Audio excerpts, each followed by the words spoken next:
Shalom Aleichem Bapak Ibu, Saudara-saudari yang dikasihi di dalam Tuhan. Kita bersyukur bisa berjumpa kembali di dalam pembelajaran firman Tuhan. Kita berdoa. Bapa, dalam nama Tuhan Yesus, sebentar kami akan belajar firman-Mu.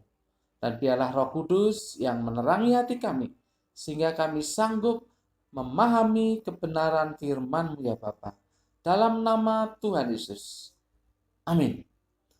Bapak Ibu Saudara-saudari yang dikasihi dalam Tuhan, hari ini Kamis 6 Mei 2021, kita akan belajar dari Mazmur pasal yang ke-107 ayat 23 sampai 32. Mazmur 107 ayat 23 sampai 32. Judulnya adalah The Power of Cry Part 4. The Power of Cry Part 4. Bapak Ibu Saudara-saudari yang dikasihi dalam Tuhan, kita masih membahas mengenai kuasa dalam seruan. Pada bagian yang keempat ini kita akan fokus pada perjalanan laut yang mematikan. Entah mengapa pemazmur mengajak kita untuk melihat kesulitan yang terjadi di laut. Tapi sebelumnya kita perhatikan terlebih dahulu seperti ini. Pada bagian pertama kita tahu bahwa pemazmur mengajak kita untuk melihat pengembaraan yang sulit. Kemudian pada bagian yang kedua, pemazmur mengajak kita untuk melihat keadaan di penjara yang tentu sengsara. Dan bagian yang ketiga kita tahu bahwa pemazmur mengajak kita untuk melihat keadaan yang tersesat karena kebodohan yang membuat orang-orang itu dekat dengan kematian. Sekarang yang keempat, pemazmur mengajak kita untuk melihat kesulitan yang terjadi dalam perjalanan di laut.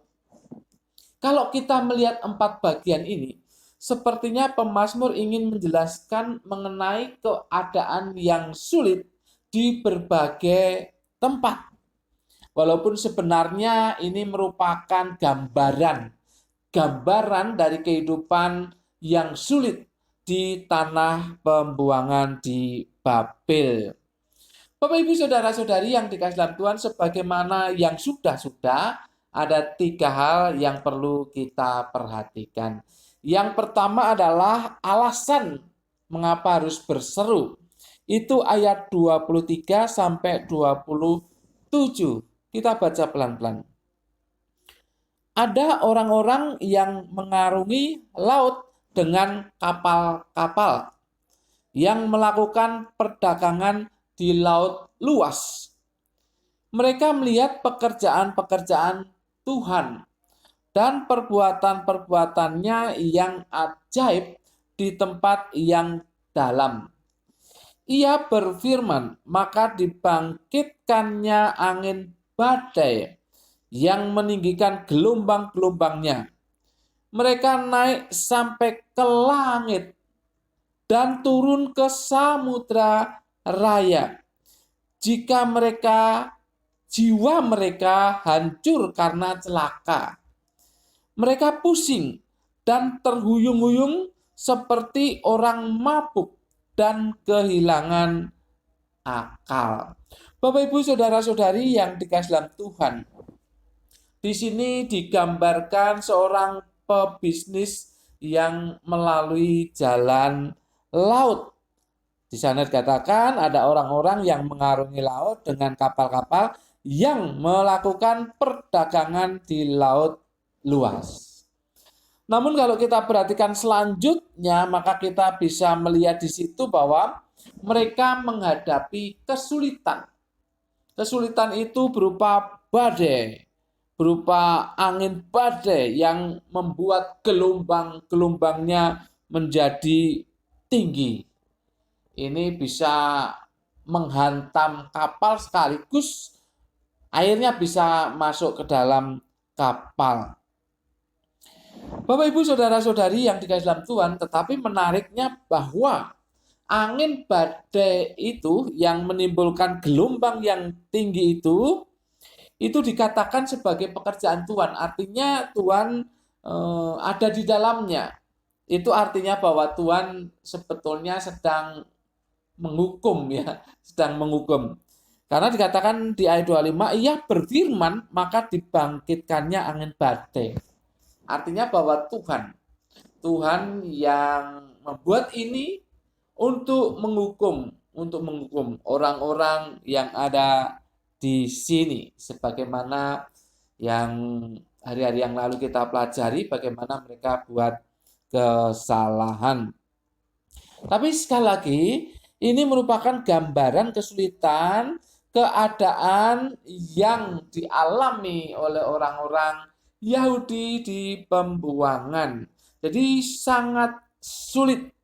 Jadi gambaran dari kesulitan yang terjadi di tanah pembuangan di Babel itu sesulit perjalanan di laut yang ada badainya.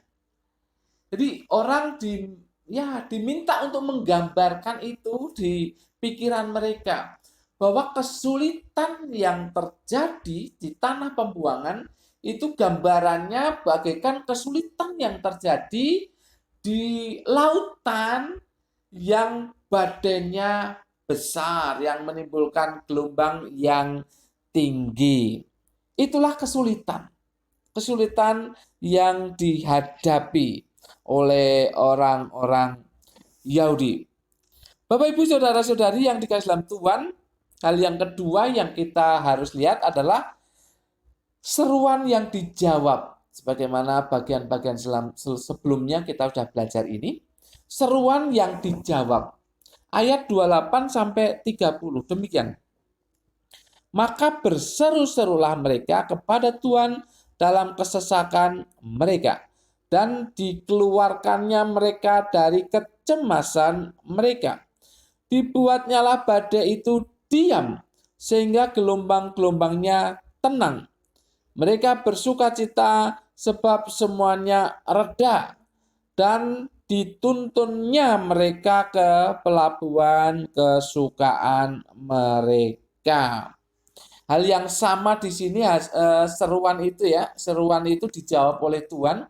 Hal yang sama dengan bagian-bagian sebelumnya adalah dibebaskan dari kecemasan. Tapi kemudian kita lihat tambahannya, jawaban dari seruan itu adalah badai itu dibuat reda. Itu jawaban yang diberikan Tuhan oleh karena seruan mereka. Sebab semuanya reda. Kata ayat yang ke-30, semuanya reda. Artinya badai dan gelombang yang tinggi itu reda. Ini jawaban atas seruan mereka. Kemudian bagian yang ketiga, sebagaimana kemarin, kewajiban setelah mendapat jawaban itu. Kewajiban setelah seruan itu dijawab. Ayat 31 dan 32. Demikian. Biarlah mereka bersyukur kepada Tuhan karena kasih setianya, karena perbuatan-perbuatannya yang ajaib terhadap anak-anak manusia. Biarlah mereka meninggikan Dia dalam jemaat umat itu dan memuji-muji Dia dalam majelis para tua-tua. Hal yang sama sebagai kewajiban setelah dijawab seruannya adalah bersyukur. Jadi bersyukur ini merupakan kewajiban. Ini merupakan tanggung jawab utama. Terutama bagi mereka-mereka yang sudah dijawab seruan mereka. Jeritan mereka sudah dijawab apa yang menjadi pergumulan mereka. Bersyukur. Tapi tambahannya di sini adalah meninggikan Tuhan.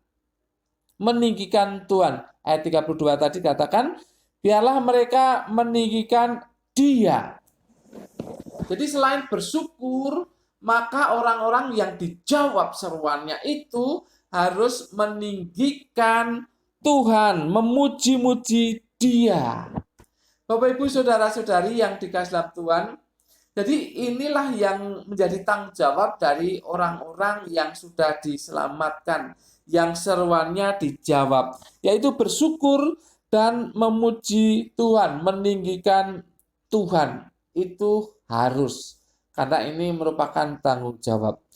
Nah, Bapak Ibu saudara-saudari yang dikasihi dalam Tuhan, dari gambaran yang dijelaskan oleh pemazmur ini mengenai perjalanan laut yang tidak menyenangkan, padahal mereka sedang berbisnis, tetapi keadaannya tidak menyenangkan, tetapi mereka berseru dan Tuhan menjawabnya. Maka sesungguhnya ada beberapa hal yang bisa kita perhatikan untuk kita terapkan dalam kehidupan kita. Yang pertama, jangan kaget kalau Tuhan mengizinkan ada badai kehidupan kita. Jangan kaget kalau ada badai kehidupan kita. Bapak Ibu saudara-saudari yang dikasihi dalam Tuhan, seringkali kita menjadi terkejut, kaget, dan kemudian timbul rasa takut, khawatir. Itu karena kita merasakan begitu besarnya badai kehidupan kita. Bapak Ibu, dunia sudah mengalami badai setahun lebih ini dengan adanya pandemi COVID-19. Itu badai yang besar yang dialami oleh dunia. Tetapi mungkin saja dampaknya membawa badai kehidupan bagi Anda. Mungkin saja, ya, saya tidak tahu apa yang Anda alami, tapi mungkin Anda saat ini sedang menghadapi badai kehidupan yang besar, mungkin badai ekonomi atau badai keuangan atau badai usaha. Mungkin Anda mengalami hal semacam itu. Di ayat tadi dijelaskan bahwa mereka melakukan perdagangan di lautan luas. Artinya bahwa mereka sedang berbisnis dan kemudian ada masalah badai tadi. Dan mungkin saat ini Anda mengalami hal yang sama di dalam kehidupan ini. Bapak Ibu saudara-saudari yang dikasihi dalam Tuhan, ya kami di rumah ada buka usaha kecil-kecilan, ya, warung kecil. Tapi rupanya ya tidak disebut badai, tetapi angin besar itu juga meniup juga itu ya, meniup usaha kami. Ya, beberapa bulan terakhir ini memang agak sulit untuk mendapatkan pendapatan yang sebagaimana biasa sebelumnya. Ya, inilah bagian dari angin besar itu. Ya, saya tidak menyebut badai karena memang bukan badai, tapi ada kaitannya dengan ini ya. Jadi ada angin besar yang meniup begitu kencang yang membuat pendapatan itu berkurang begitu ya, berkurang. Ya mungkin Bapak Ibu juga merasakan hal yang sama. Mungkin ada yang usahanya harus gulung tikar. Saya tidak tahu. Tapi mungkin ada yang masih eksis tetapi dengan keadaan penghasilan atau pendapatan yang tidak sepadan. Mungkin saja Anda ada yang mengalami seperti itu. Itulah badai yang sedang menyerang kita. Jangan kaget untuk hal itu. Tetapi introspeksi, yang kedua introspeksi, siapa tahu ada kesalahan-kesalahan kita. Ya kalau kita tidak disebut berdosa, mungkin kesalahan-kesalahan teknis, kesalahan-kesalahan yang tidak bijak di dalam berusaha itu ya bisa jadi. Introspeksi lebih baik. Tapi kemudian berserulah kepada Tuhan. Berserulah kepada Tuhan. Ingat, the power of cry. Ada kuasa di dalam seruan kita. Ada kekuatan di dalam seruan kita. Jeritan kita, teriakan kita, tangisan kita. Ada kuasa, the power of cry. Bapak Ibu harus menyadari dan juga ya imani, percaya bahwa memang ada the power of cry. Ketika Bapak Ibu Saudara-saudari berseru kepada Tuhan, paling tidak Tuhan akan meredakan badai yang menghantam jiwa kita. Iya kan? Paling tidak Tuhan akan meredakan badai itu yang menghantam jiwa kita, yang membuat kita tidak tenang, yang membuat kita gelisah, khawatir, takut. Paling tidak kalau kita berseru kepada Tuhan, itu badai yang menghantam jiwa kita akan diredakan oleh Tuhan. Ya, kita berharap dan beriman supaya badai kehidupan ini juga diredakan oleh Tuhan. Sehingga kehidupan kita menjadi eksis kembali. Sehingga usaha kita menjadi eksis kembali, bahkan bisa lebih maju. Kita berdoa, beriman, dan berharap bahwa badai itu akan diredakan oleh Tuhan. Tetapi yang jelas mari kita berseru kepada Tuhan. Jikalau badai itu sudah diredakan oleh Tuhan, bersyukurlah dan tinggikan Dia, puji Dia, tinggikan namanya. Itu adalah kewajiban kita. Untuk bersyukur dan meninggikan, memuji Dia adalah tanggung jawab kita. Itu harus kita lakukan setelah badai kehidupan itu diredakan oleh Tuhan. Yang jelas bahwa the power of cry bisa terjadi di dalam kehidupan Anda dan saya.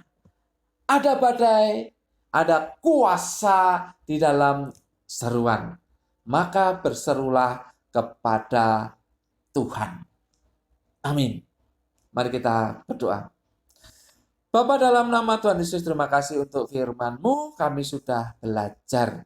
Kiranya Roh Kudus menolong kami untuk merenungkan dan melakukan dalam kehidupan kami sehari-hari. Dalam nama Tuhan Yesus, kami berdoa dan mengucap syukur. Semua yang percaya katakan amin. Tuhan memberkati Bapak, Ibu, Saudara-saudari senantiasa